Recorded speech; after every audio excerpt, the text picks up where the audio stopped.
¿Estamos todos? Parece que sí, ¿verdad? Creo que no falta nadie. Si queréis podemos empezar ya. Y bueno, para empezar me voy a presentar. Me llamo Joseba Pau Lorena. Estoy aquí representando a la editorial Eco. Y me gustaría dar las gracias a La Bolsa por prestarnos este huequito para que podamos reunirnos y hablar del libro Lo que nunca me quisiste contar. Y quiero daros las gracias también a vosotros por haber venido un día como hoy, que lo que apetece es quedarte, no sé, en casa tomando un chocolate bien tranquilito, no estar aquí escuchando a dos personas hablando de temas un tanto peliagudos y muy actuales además. Muy actuales. Así que también eso, muchas gracias a vosotros por haber venido. Y para empezar, el libro Lo que no me quisiste contar tiene una temática que es complicada y que debemos de tratar con mucho cuidado y con mucho respeto. Así que antes de empezar lo que sería la presentación propiamente dicha, quiero disculparme si en algún momento pues decimos cosas que no, o se nos escapa alguna palabra ¿vale? Creo que es un tema que hay que tratarlo con bastante respeto, pero bueno, luego ya nos centraremos en ello. Para continuar me gustaría presentaros a Cristina Gutiérrez Neus y antes de continuar y de meternos de lleno en el tema, sí que me gustaría deciros que vamos a estar presentando el libro, les voy a estar haciendo preguntas, Cristina va a estar respondiéndomelas. Pero si alguno de vosotros tiene, yo que sé, alguna pregunta o tiene algo que decir, que directamente que nos corte. Estamos aquí para hablaros de este libro, pero también nos importa lo que vosotros podáis decirnos. Así que sin ningún problema, como si estuviéramos entre amigos, directamente levantáis la mano o nos pegáis 4 gritos, que estaremos encantados de dejar de hablar y escucharos a vosotros. Y ya, digamos, pues os presento a Cristina y le voy a pasar el micro y le voy a dejar pues que se presente ya y que nos cuente un poco quién es. Hola a todos, muchísimas gracias por haber venido. Veo todo caras amigas, una gozada estar tan acompañada. Y quería daros las gracias a vosotros, Isa, Joseba, porque bueno, sois una editorial con un proyecto que me encanta. Y ha sido una suerte poder trabajar con vosotros a nivel profesional y a nivel personal. Y quería dar las gracias a Guillermo, que está por ahí sentado, por haberme aguantado pues esta chapa monotemática durante 2 años y por haberme apoyado pues todo lo que me ha apoyado en las 1000 dudas e indecisiones que me han ido surgiendo. Porque bueno, pues los que me conocéis pues sabéis que soy un poco modelo peonza, porque me he pasado media vida pues dando vueltas sin terminar de ubicarme, de encontrar mi sitio. No sé si lo he encontrado, pero sí que creo que voy camino de, creo que voy bien, que poco a poco me voy centrando. Y de hecho, bueno, pues hace poco, un día la semana pasada, que estuve con una amiga y estuvimos hablando del libro, pues me dijo: jo, Cristina, ¿y no habrás plantado también un árbol? Y me dio como yuyu, ¿no? Porque dije, uy, pues sí, este año he cumplido 50 años, tengo un hijo, he plantado un árbol y he escrito un libro, ¿no? ¿Qué voy a hacer ahora? Y me quedé con una sensación rara.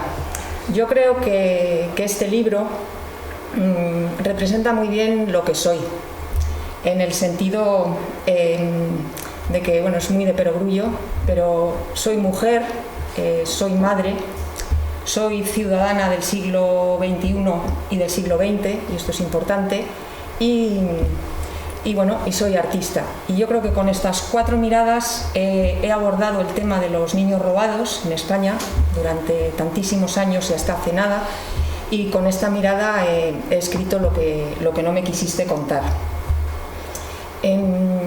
Los que conocéis mi trabajo, que fundamentalmente pues colgaba del techo, de las paredes o se apoyaba en el suelo, pues habréis ido viendo una evolución. Quizás al principio era un trabajo mucho más introspectivo, volcado en mí misma, en el yo, y con los años creo que ha ido evolucionando, volviéndose mucho más sobrio y mucho más crítico, porque yo creo que los artistas tenemos la gran suerte de poder disponer de la herramienta del arte, ¿no? Pues un poco para denunciar o posicionarnos contra aquello con lo que no estamos de acuerdo, digamos, o incluso pues para alabar lo que nos gusta. Y yo creo que esa es la gran suerte que tenemos. Creo que esta evolución tiene mucho que ver con el hecho de que soy madre y claro, el presente y el futuro en un determinado momento, cuando nació mi hijo, pues cogieron otra dimensión. Y sin duda creo que el libro que he escrito habría sido muy distinto si no hubiese sido madre. O sea, creo que la maternidad ha tenido mucho que ver en cómo he podido empatizar con todas las víctimas de este drama. Y eso es un poco, yo sé, lo que soy, la respuesta a tu pregunta. Bueno, nos has dicho que eres artista y creo que eso queda muy claro cuando se lee este libro. Es una novela realista que utiliza la temática o la trama de los niños robados o el silencio que hay alrededor de los niños robados para crear una historia. Y hablando de arte, lo interesante del libro es que Cristina ha utilizado el lenguaje como medio artístico de expresión.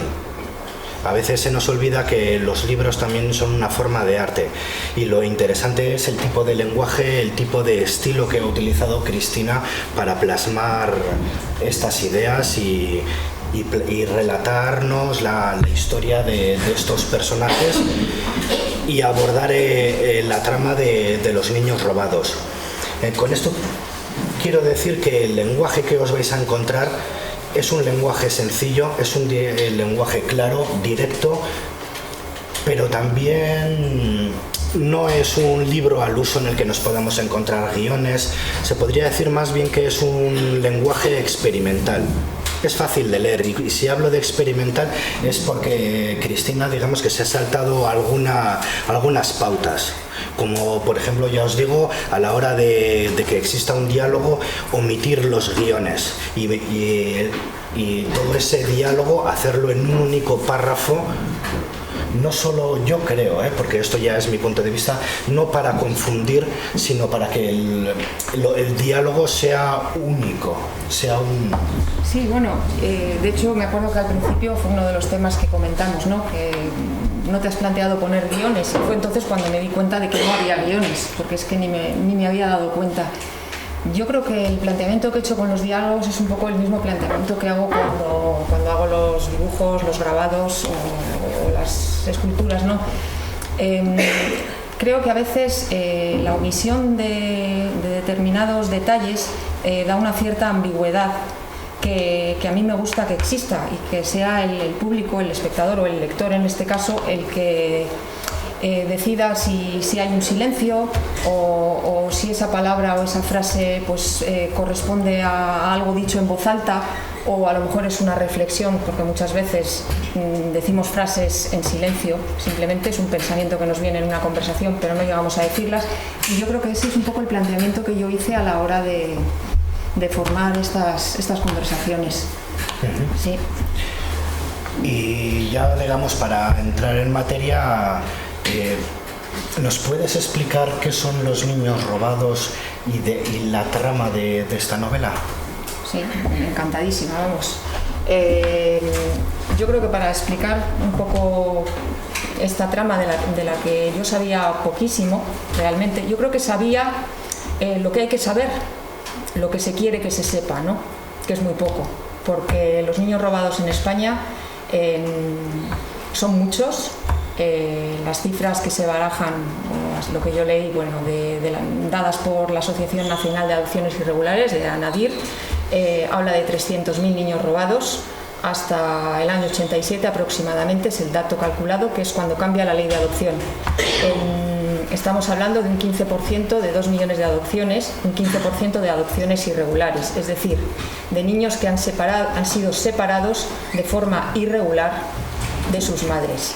Esto comienza, nos tenemos que remontar a los inicios de la dictadura, tenemos que ir a la primera letra del alfabeto, a la A de Antonio Vallejo Nájera y a la A de Auxilio Social. Vallejo Nájera os sonará el apellido, es un nombre mediático. El Vallejo Nájera al que yo me refiero, Antonio, fue un psiquiatra, el director del Gabinete de Investigaciones Psicológicas con Franco, y pues para que os hagáis una idea, este hombre nació en el año, creo que fue en el año 1889, Picasso es de 1881, coetáneos. Muy diferentes, evidentemente. Y este hombre pues pasó muchas temporadas en Berlín, fue agregado de la embajada y bueno, pues publicó una serie de libros en los que defendía lo que él llamaba sus teorías eugenísticas, el eugenismo, que para entendernos venía a ser algo así como un racismo científico. Entonces este señor estaba convencido de que el marxismo era una enfermedad mental, existía un gen rojo que había que eliminar.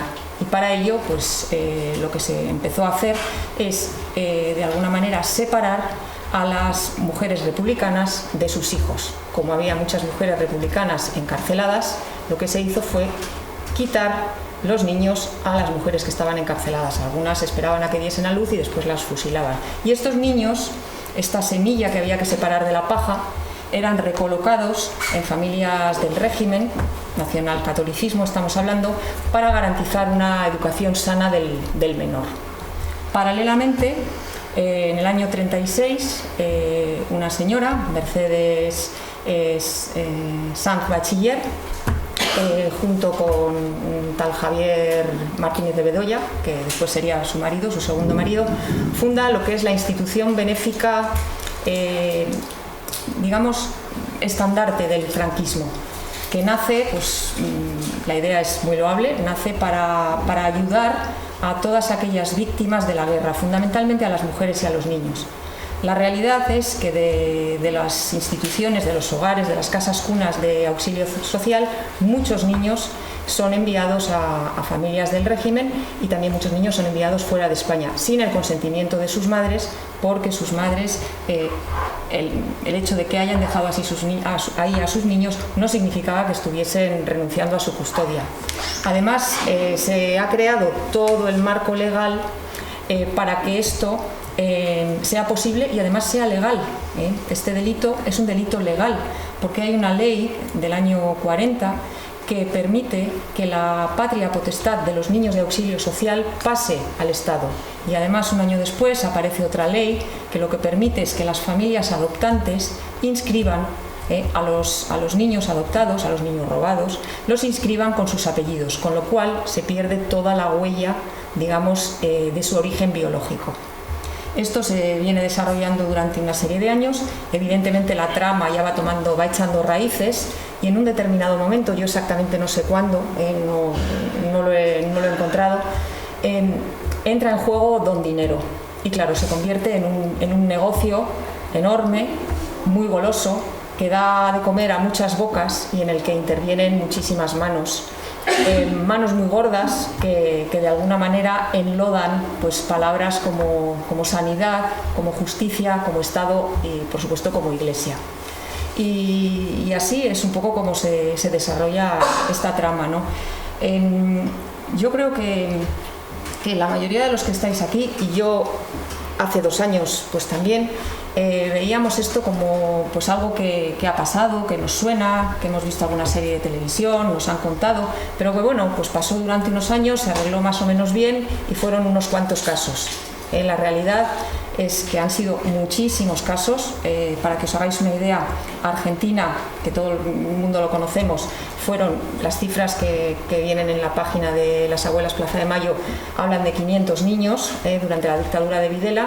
En el caso de España estamos hablando de 300.000, de los cuales 30.000 correspondieron a la dictadura, pero el resto pues echad cuentas, se han venido produciendo en los años de nuestra querida democracia hasta pues el año 90 y tantos. Hay casos registrados en el año 90 y algo. Recientemente he leído que incluso ha habido algún caso en el año 2000 algo, no lo sé.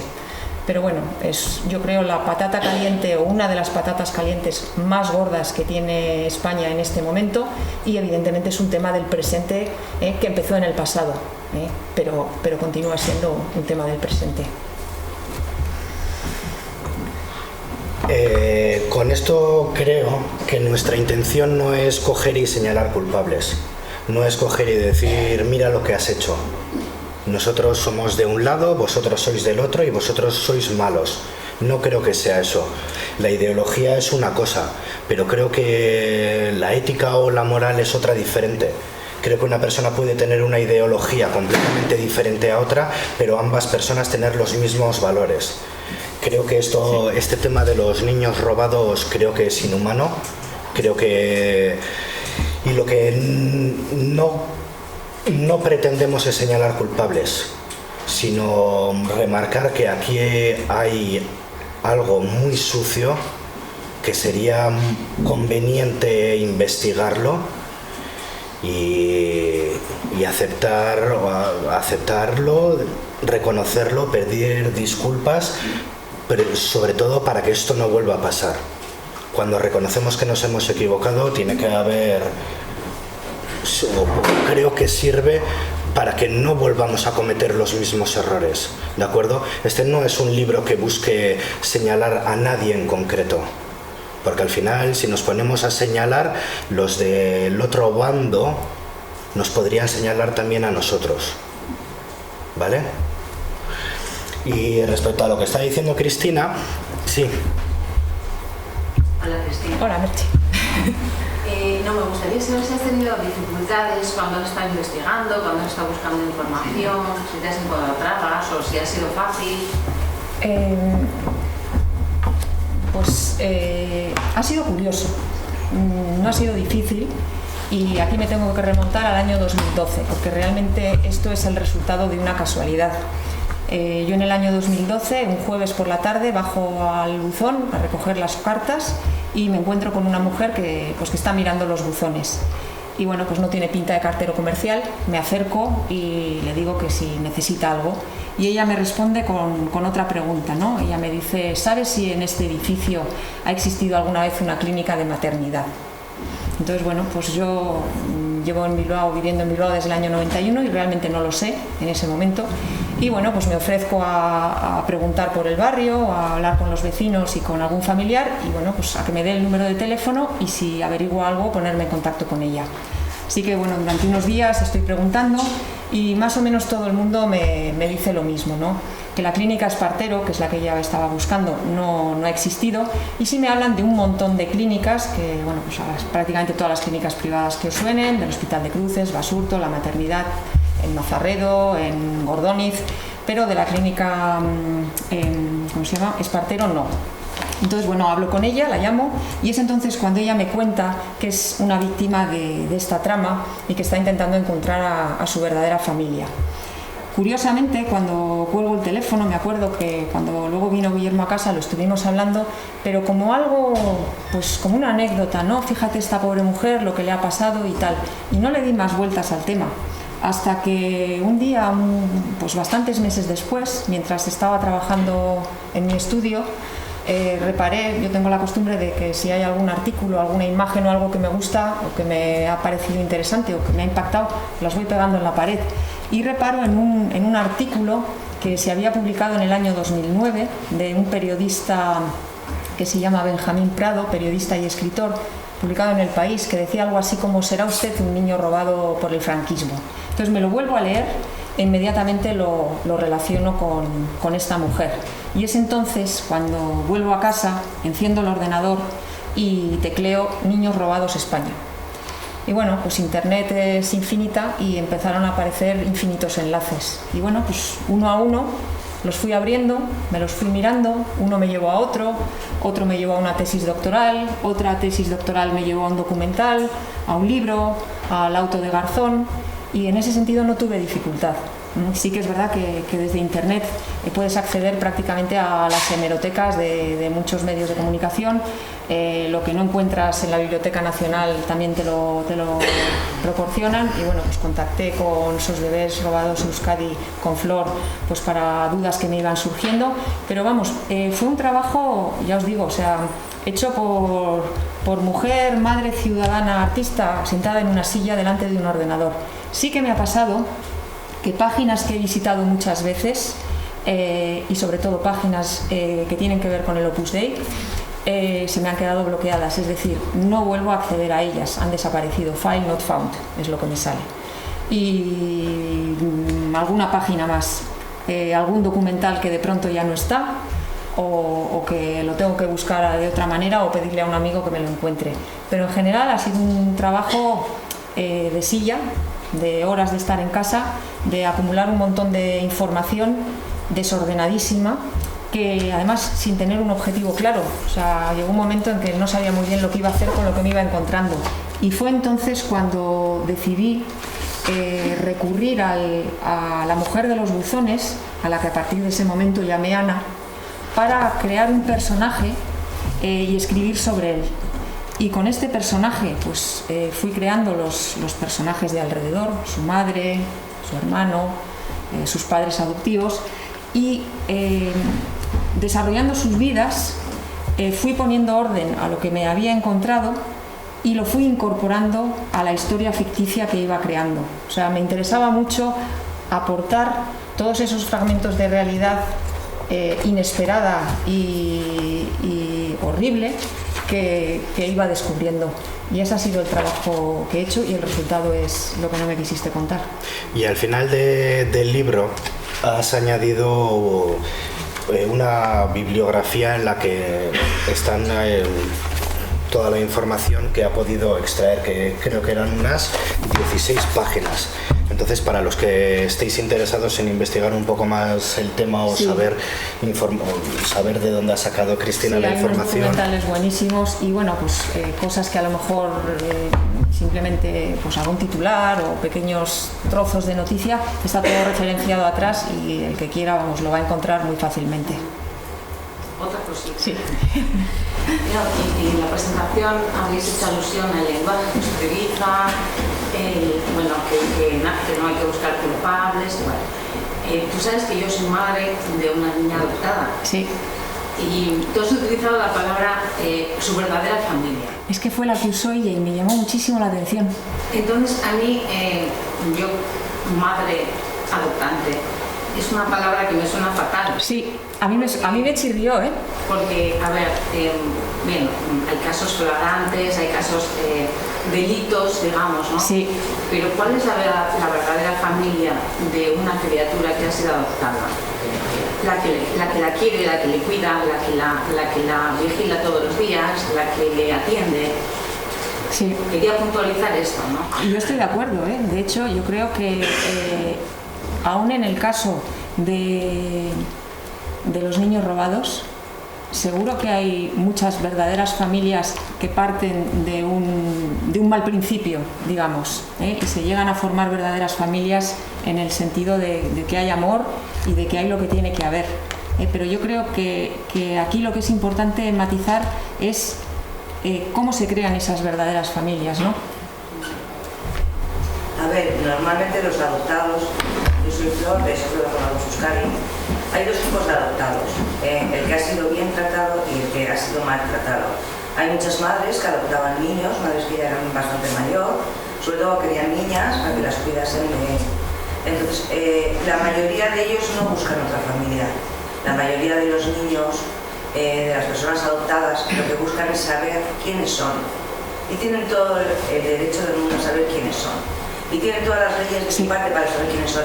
Nadie les dice quiénes son. Y la verdad está. Y lo de las madres adoptantes, hay de todo. Sí. Hay de todo. Hay gente que ha adoptado por amor, pero nosotros estamos hablando de compra-venta de bebés. Sí. Ni adopción irregular, ni adopción ilegal. Sí. Una trata de niños. Sí. Es lo que quería señalar al principio, que no importaban las ideologías, colores ni nada, sino que al final las personas somos personas, podemos ser buena gente o mala gente. Ahí yo creo que hay familias que han adoptado a un niño y que les quieren y lo han hecho de forma legal y por sus circunstancias, pero que no es lo mismo a tener a una madre ignorante de lo que está pasando, de que le arrebaten a un bebé según nazca y que le digan que ha muerto, cuando no es verdad, cuando se lo acaban de robar. Sí, solamente quería puntualizar esa palabra, ese término. A mí me llamó la atención, ella utilizó mi verdadera familia. Ya sé que estamos hablando de robos, estamos hablando de delitos. Estamos hablando de violencia de género llevada al extremo. O sea, me cuesta imaginarme algo peor para una mujer, ¿no? Que tengas un hijo, te lo quiten, te digan que se ha muerto y después descubras, tiempo después, es que te han robado tu futuro.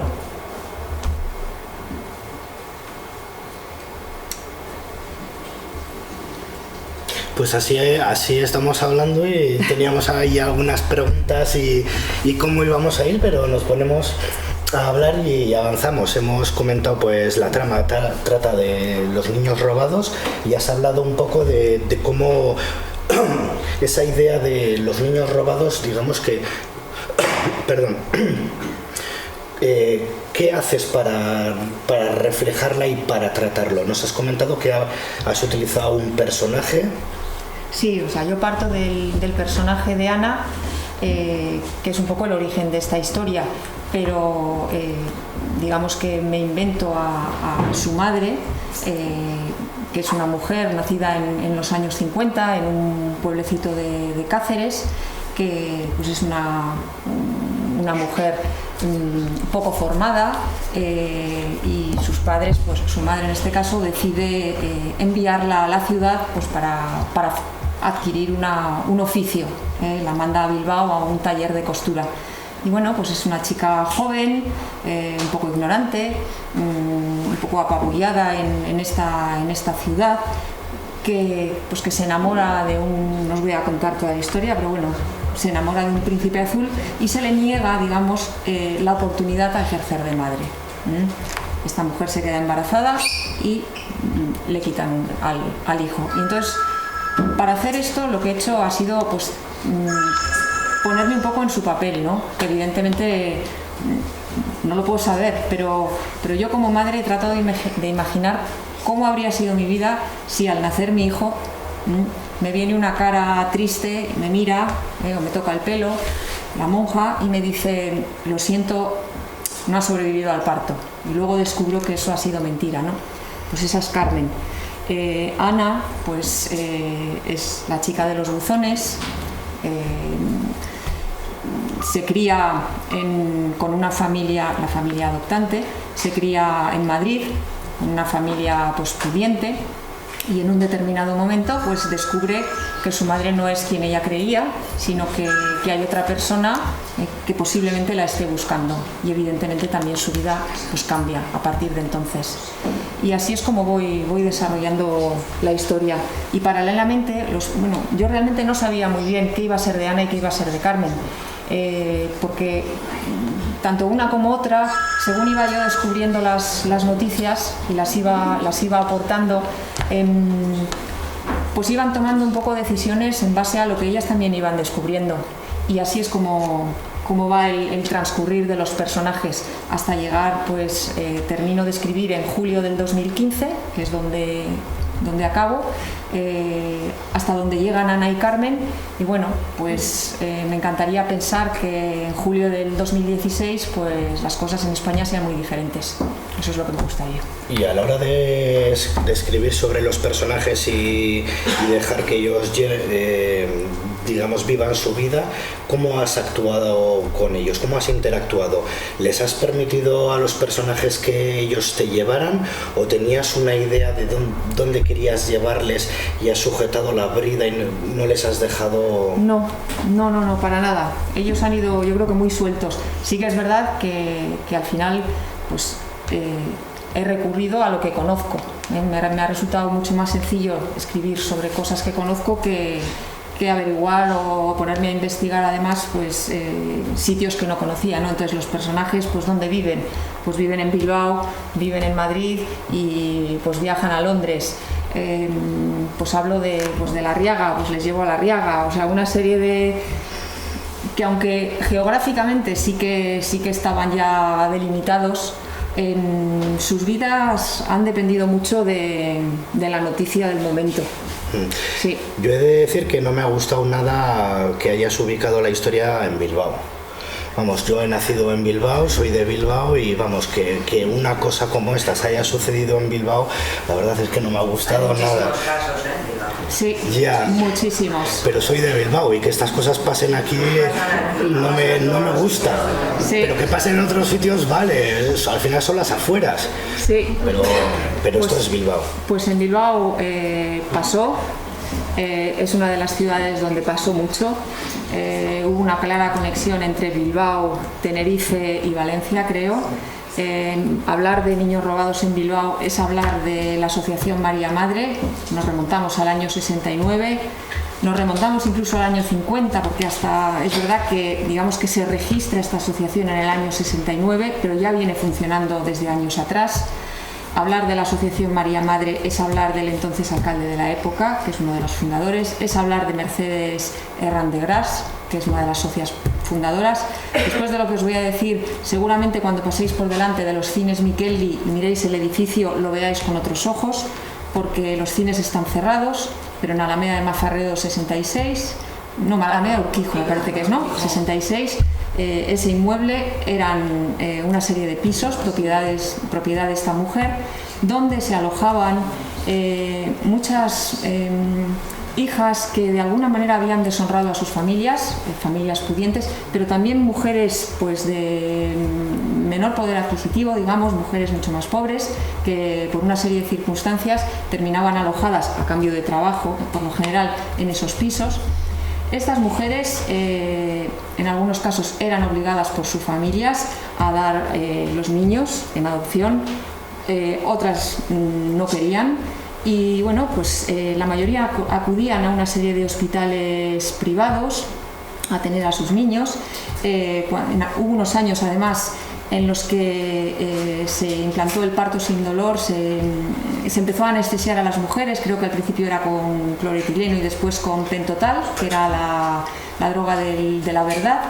Y bueno, pues esto facilitó evidentemente las cosas y las mujeres daban a luz, se les decía que el niño había muerto, esto sucedía pues madres solteras, mujeres que traían al mundo gemelos, pues uno de los dos moría, mujeres que tenían varios hijos y estos niños a través de esta asociación, a través de esta mujer, eran enviados a familias que habían pagado por ellos. Estamos hablando de un gran negocio, porque pagaban las familias y también pagaban los padres de esas chicas para que estas chicas estuviesen alojadas, desaparecidas en estos pisos.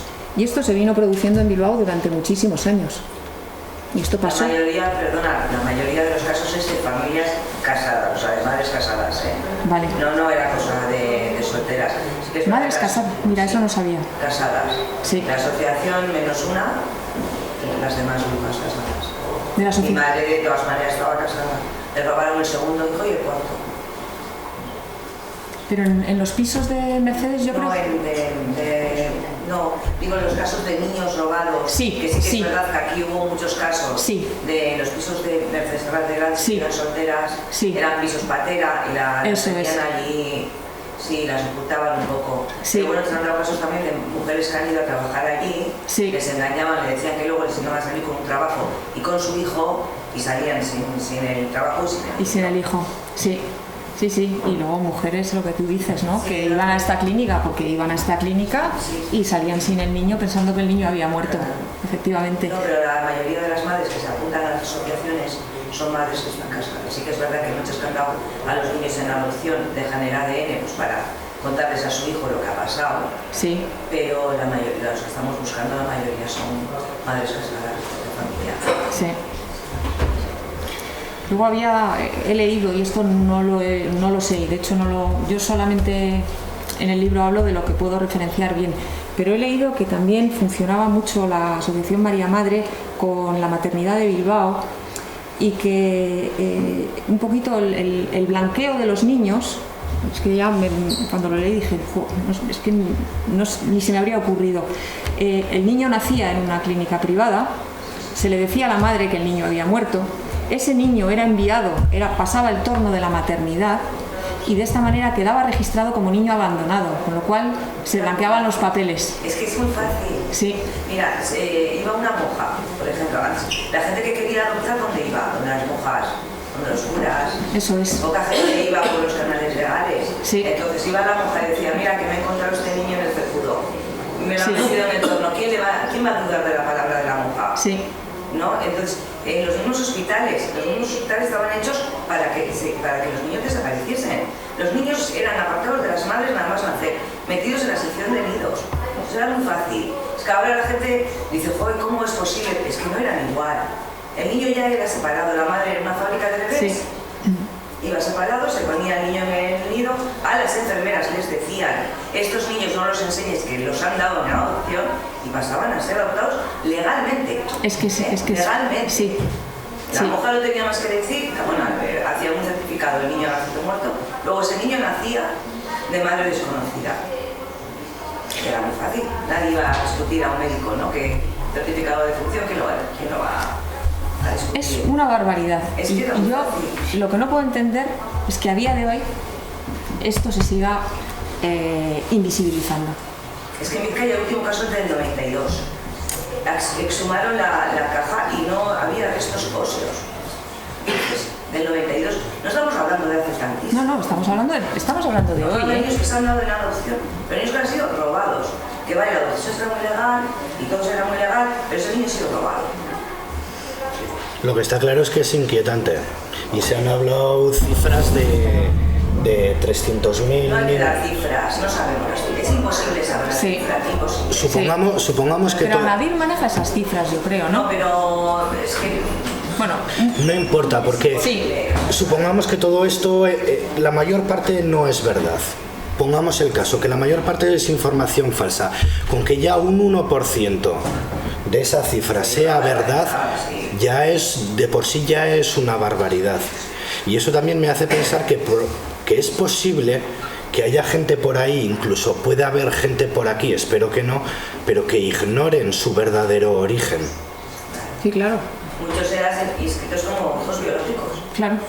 El mismo médico que certifica el certificado, o sea, que certifica la defunción de un niño, pone que ha nacido de otra madre y ya está. Era muy fácil. Hasta el 87, ¿no? Que es cuando cambia... No, hasta los años 90, o sea, a partir del 89 baja. Por lo de las... Desde los años 2000 se está haciendo ahora con extranjeras. Con las extranjeras que vienen aquí. Tenemos casos del 2009, del 2012, en Madrid, y son con gente extranjera, que no saben hablar el idioma, les dan una caja de cenizas y les dice nada. No cuesta nada en los hospitales de que esa chica ha llegado, de cada uno. Yo quería contar una historia que ha surgido en casa de mi suegra, que cuando salió a la palestra esta historia de niños robados, mi suegra dice, ella tuvo gemelos y murieron al nacer, luego tuvo un niño que vive, luego un niño precioso, es que era precioso, me lo enseñaron.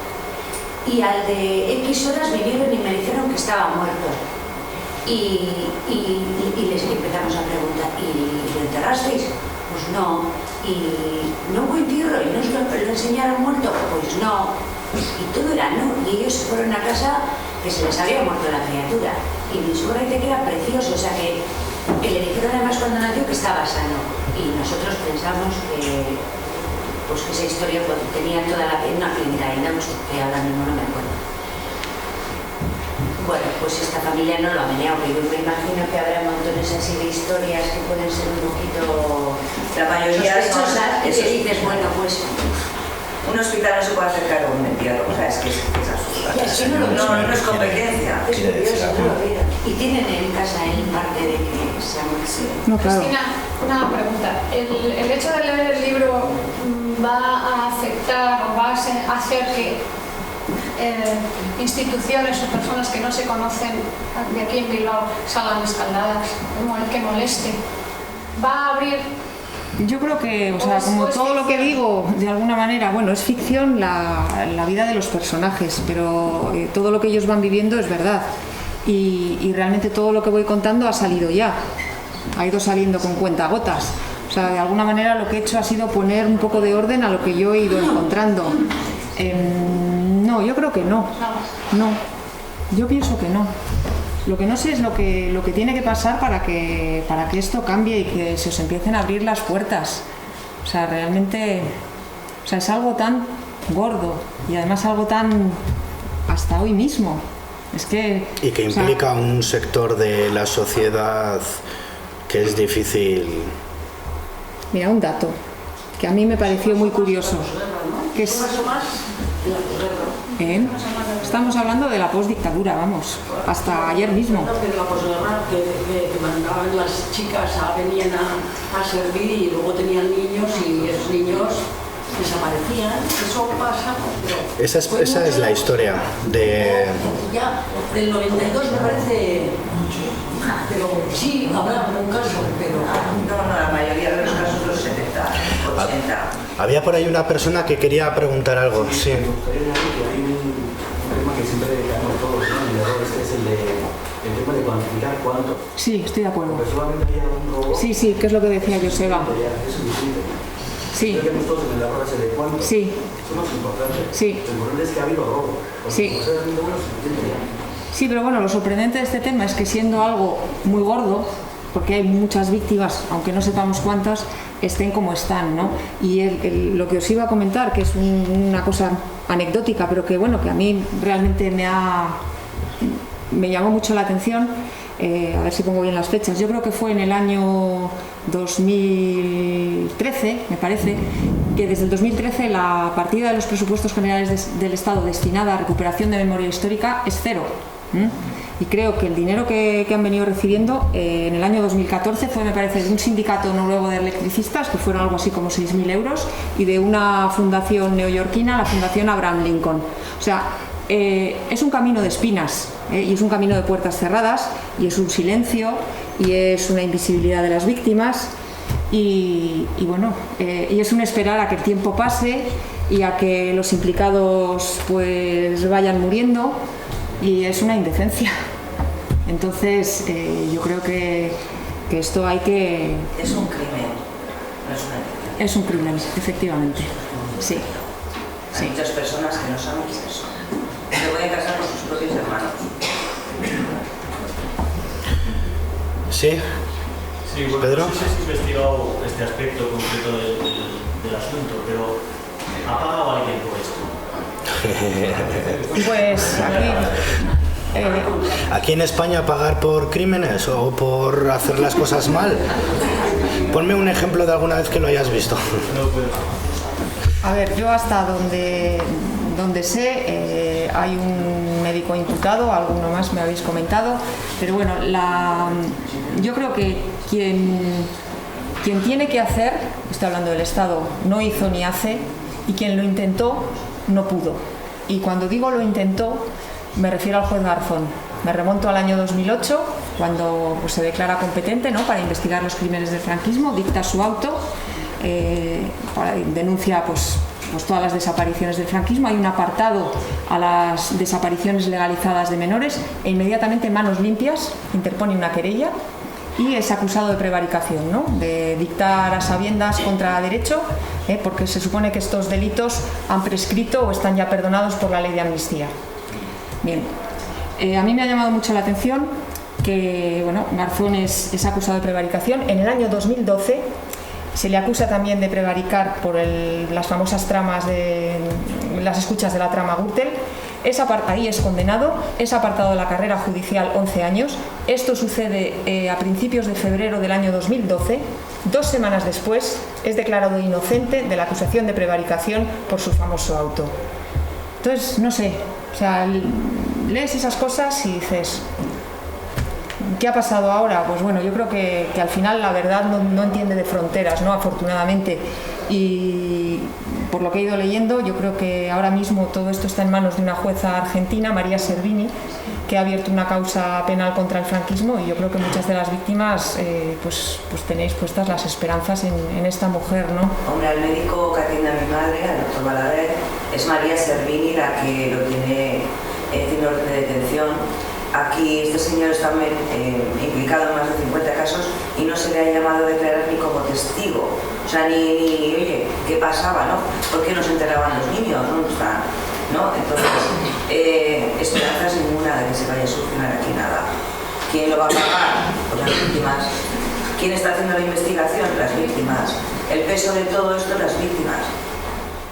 Y demos las gracias a que haya asociaciones como la vuestra que estén implicadas en este tipo de violencia o en este tipo de delitos, y que se preocupen por las víctimas y que busquen. Sí, pero estáis solos. Completamente. ¿Este es tu hijo? Ese es mi hijo, que quiere hacer una pregunta.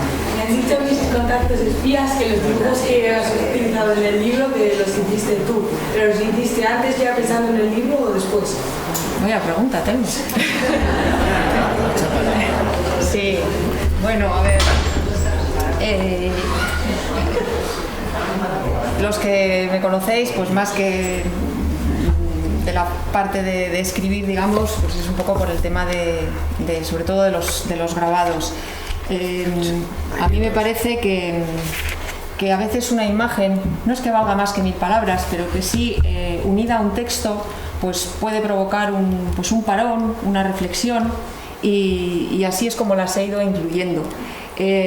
Muchas de esas imágenes se han hecho al hilo de la escena con la que van, y otras las tenía ya, y bueno, surgieron hace años con un proyecto que luego no terminó de cuajar sobre las abuelas de la República, y decidí utilizarlas e incorporarlas a esta historia. ¿Y son grabados? Son alcograbados. ¿Ecograbados? Alcograbados. Sí, sí. Y que también, que sepa, has hecho una edición limitada y los tienes puestos a la venta para todos aquellos que estén interesados. Sí, no está hecha todavía, se hará. Sí, uno de los grabados, bueno, la idea es hacer a mí lo que más me gusta quizás es el tema de la instalación, y la idea es hacer una instalación con estas imágenes, bueno, no con estas, con estas y algunas otras, en la galería con la que trabajo en septiembre, y una de las imágenes que aparece en el libro formará parte de la edición. Sí. Allí atrás, tranquilos, a ver si nos da tiempo a responder a todos. Sí. Yo no soy, primero felicitarte por la presentación. Tania. Y me encanta que haya muchísima gente y que estamos participando y tal, y felicidades.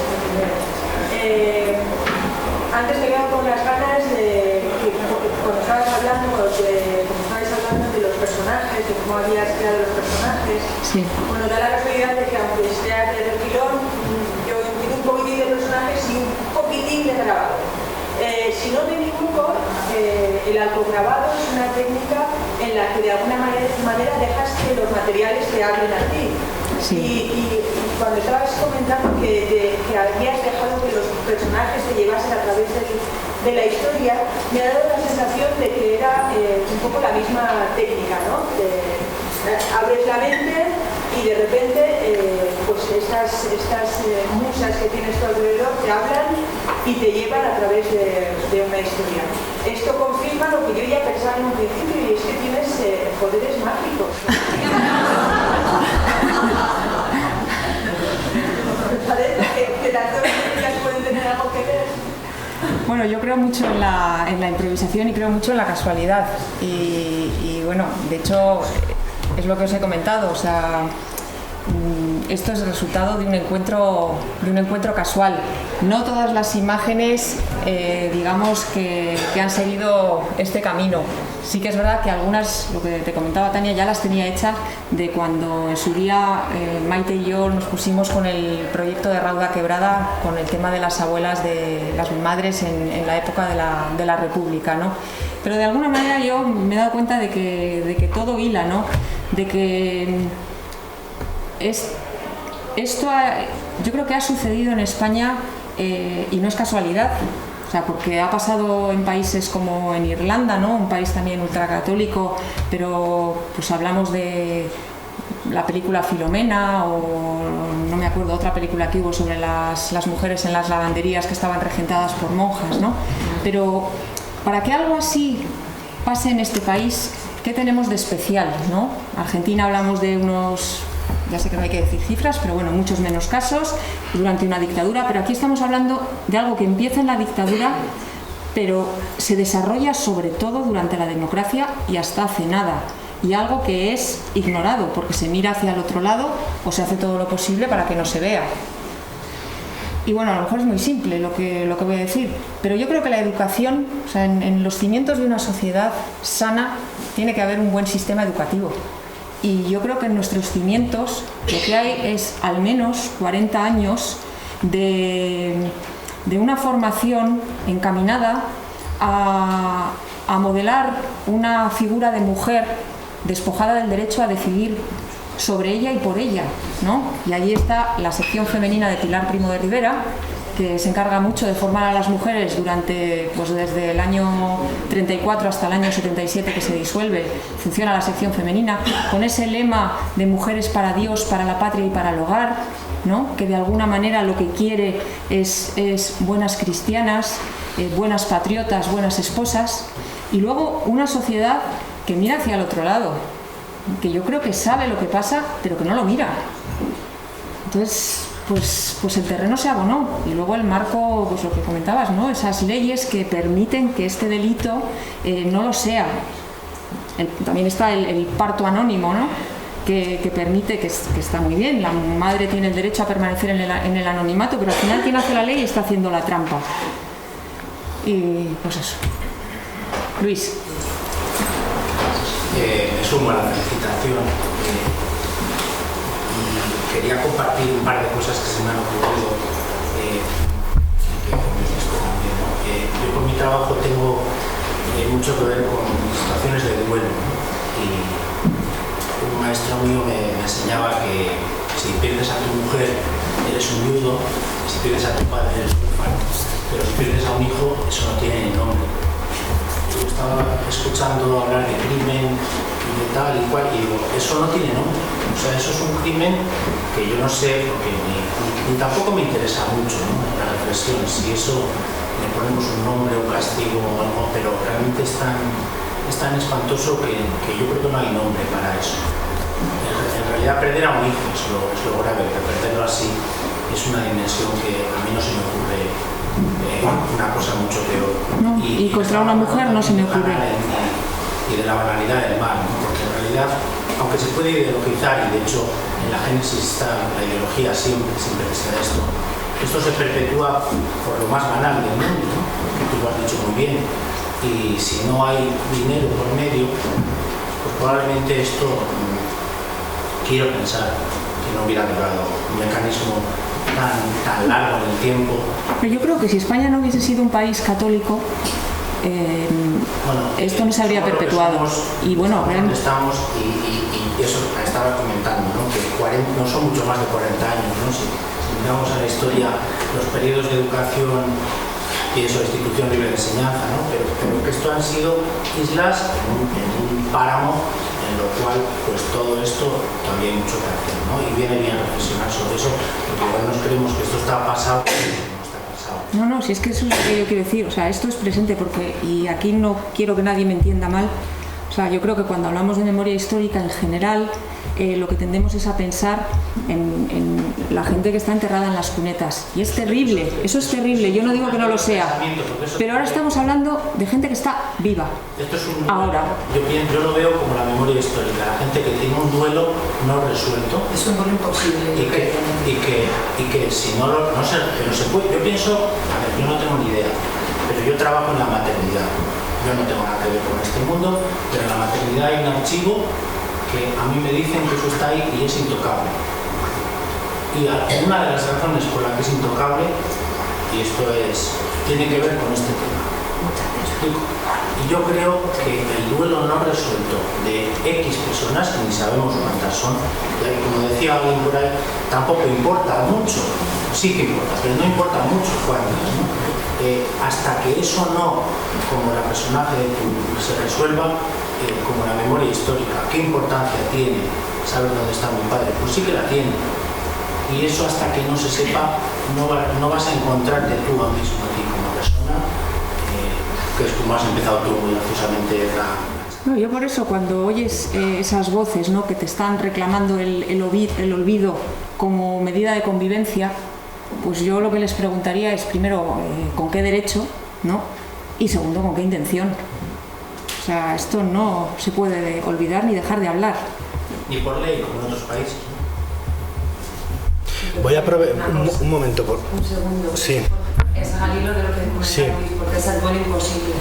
Yo creo que es distinto que un hijo se te muera, que ya me parece que es un sufrimiento horrible para cualquier ser humano, pero encima es el duelo por alguien que te han arrebatado, al que ni siquiera le puedes poner una cara o un cuerpo o algo a lo que agarrarte. Yo creo que ese es el duelo imposible. Y encima esas mujeres a las que son despojadas porque son pobres, porque son inmigrantes, porque no están casadas, y muchas que yo voy a hablar ahora de enfermas mentales, porque estoy segurísima que habrá o sea, no sé si hay investigación al respecto porque también a las locas se les niega el derecho a hacerse cargo de sus hijos y de sus hijas en muchas ocasiones en largos periodos de tiempo, y no solo aquí, también en Suecia, digamos. Y creo que eso, hay una deuda pendiente con las mujeres, porque eso que son 40 años, yo creo que el sistema patriarcal sigue vigente, y creo que la educación pues todavía queda. Yo creo que esos 40 años lo que han hecho es comernos el tarro para que hoy en día esto haya seguido pasando y no se haga nada. O sea, yo creo que lo que hace falta es abrir los ojos y un movimiento social. O sea, si no responden las instituciones, que responda la sociedad. Y lo primero que tiene que hacer es enterarse de lo que ha pasado y de lo que pasa. Porque la primera que no sabía nada de esto era yo. O sea, yo hace 2 años pues sabía lo que había visto en un par de series de televisión, sin más. Cristina, cuando muere Franco no se acaba. No, claro. La gente sigue, los médicos siguen Sí, cambian los cojines, pero no las... Los que estaban arriba siguen en sus puestos. Eso es. No se acaba con Franco. Sí. Bueno. Empiezan a cobrar encima. Ya cobraban, ¿eh? Sí. Los niños que se daban en la acción. Siguiendo al hilo de lo que estabais comentando, Luis, ¿has dicho que se llama? Sí. Siguiendo lo que estaba Luis y la compañera que tiene al lado, y ya que estamos aquí para hablar del libro de Cristina, me gustaría leer la contraportada. ¿O dejamos que la lea Cristina, ya que es la autora? ¿O prefieres que lo lea yo? Prefiero que lo leas tú. De acuerdo. Robar un niño es parar el tiempo, es hacer que el futuro se desvanezca. Robar un niño no es quemar una fotografía, es crear un fantasma. Te quito un hijo y te regalo una mirada triste. Lo siento, no has sobrevivido al parto. Pero ¿cómo hago para no llevarme al fantasma que acabo de engendrar y que debería arrancarme el sueño hasta que desaparezca mi sombra? El síndrome del niño vacío se refiere a un conjunto de sentimientos de carácter negativo: tristeza, soledad, melancolía, ansiedad o irritabilidad, que experimentan los padres cuando sus hijos se marchan definitivamente de casa. Para el conjunto de sentimientos de carácter negativo que experimentan los padres cuando les roban un hijo recién nacido, no hay nombre. Resulta muy complicado enlodar con fundamento aquello que está bien hecho. Sin embargo, reconocer y contar los episodios cuestionables de la historia de un país solo se puede hacer desde el interés común por defender la verdad. Y hay que estar muy bien preparado para lograrlo, porque las medias verdades, con el paso de los años, pueden convertirse en medias mentiras. Y ese es vuestro gran enemigo, además, el paso del tiempo. Y es el gran aliado. Esto es un problema como el de la prostitución, es la oferta y la demanda. Si no hubiese gente que pagase por esos niños, tampoco, y de eso no estamos hablando, de los padres. Yo creo que sí, en este asunto yo creo que sí seguiría buscándose. Y yo creo que aquí un poco el que ha hecho de los que compran el niño son tan culpables como el que lo vende. Pero luego ha habido que de hecho en Bilbao fue un poco lo que pasó estaba la Asociación María Madre, pero había un párroco que fue el director del movimiento familiar cristiano, que bueno, que de alguna manera colaboró durante muchos años, yo he leído que hasta 30, exactamente no lo sé, con la asociación. O sea, yo no creo, a lo mejor me equivoco, que todas las parejas o las familias que pagasen por estos niños supiesen exactamente de dónde venía el niño. Yo creo que no, pero creo que muchas no querían saber. Aquí ha habido clínicas donde la madre que iba a adoptar y se metía en una habitación, y la que iba a parir se metía en la habitación de algo. Cuando paría cogían el niño y se la metían en la habitación de la otra.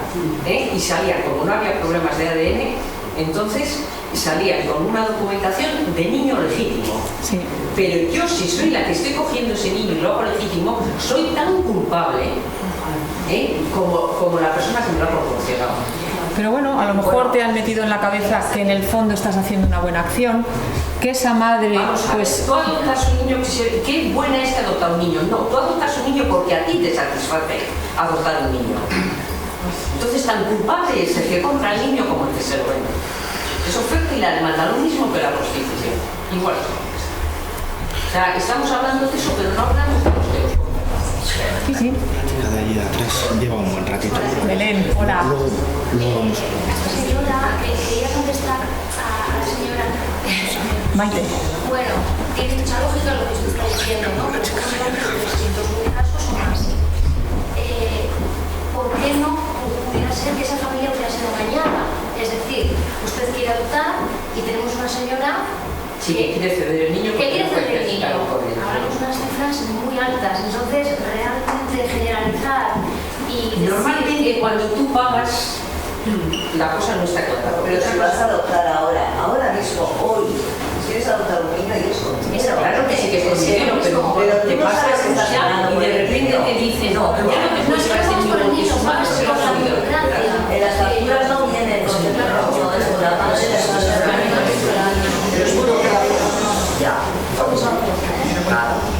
Lo que está claro es que es un tema, luego vas tú, es un tema complicado.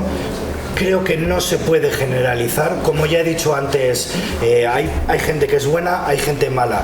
Es posible que haya gente que ignoren la procedencia de su hijo adoptado, y habrá gente que lo sepa. Por eso me parece muy peligroso que generalicemos, y creo que es un tema que hay que tratar delicado y... Sí, yo estoy de acuerdo, pero yo creo que al pan pan y al vino vino. Sí. Y lo que es delito es delito. Sí, pero bueno, aquí a mujer sí que está levantando la mano. Un momento, por favor, que es que...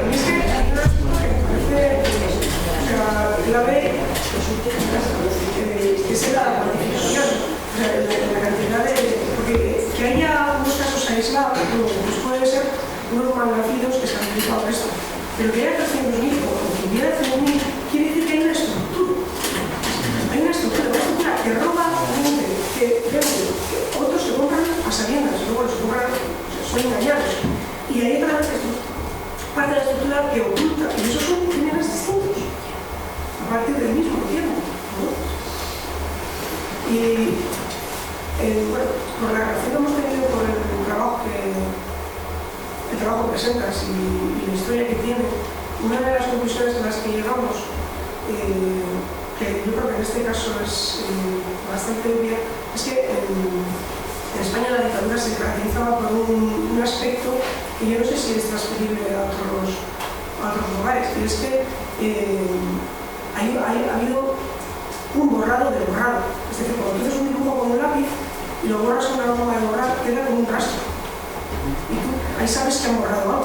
Pero es que en España ha habido un borrado de ese borrado. Y este caso sería como un ejemplo. Sí, es que yo creo que ha sido así.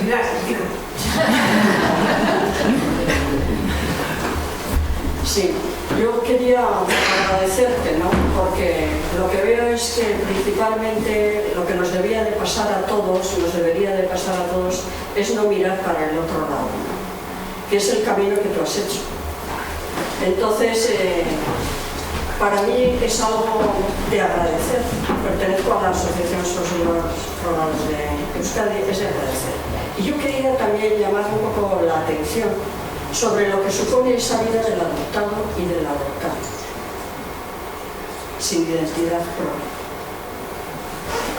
vagando como sonámbulos muchas veces sin saber qué es lo que les pasa, que saben que les pasa algo, que sienten que les pasa algo, pero no saben definir, no se atreven a expresarlos quizá, y muchos han incorporado el silencio como una realidad y les cuesta un montón hablar y manifestarse. Porque están ese solos. Acompañamiento a esas personas que han reciclado el silencio como parte de su personalidad, eso es una cosa delicadísima. Y estamos hablando a ese nivel de sanidad ciudadana. No queremos ciudadanos sanos. No, parece ser que no interesa que los ciudadanos ni seamos sanos, ni estemos educados y parece a veces, o a mí es la sensación que me produce, que se prefiere que el ciudadano sea un ignorante, que acepte lo que se le dice, que siga trabajando y que no haga demasiadas preguntas ni alce demasiado la voz. Porque el adoptado y la adoptada, aparte de los padres adoptivos, que puede ser una realidad benéfica para el niño, porque nada, todo, absolutamente nunca es todo negativo, puede haber partes de esto, pero no le devuelve la dignidad a la persona, no le devuelve la dignidad que necesita, a la que tiene derecho. Le estamos negando la raíz de su vida, de su existir.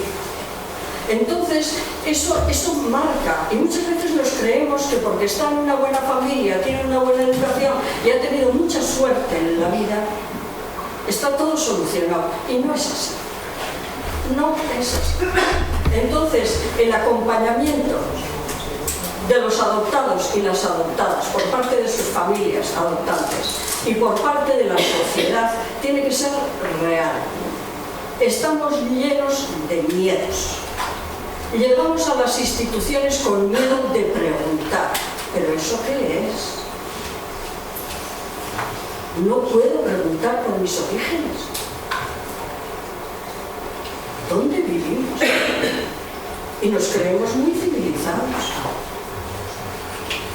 Hay mucho que hacer. Yo te lo agradezco mucho, Cristina. Para mí estas cosas tienen que empezar, estas cosas tan delicadas, tan profundamente humanas, tienen que empezar por la consciencia personal de cada uno de nosotros. Sí, yo eso es lo que... Es el camino a recorrer. Sí. Luego nos podremos asociar, así hemos llegado a asociarnos, al irnos haciendo conscientes cada uno de nuestras problemáticas, de lo que nos circunda y decir, no puede ser. Vamos a unirnos porque nos hacemos más fuertes, nos consolamos, nos entendemos, hablamos el mismo lenguaje, no tenemos miedo. Muchas gracias.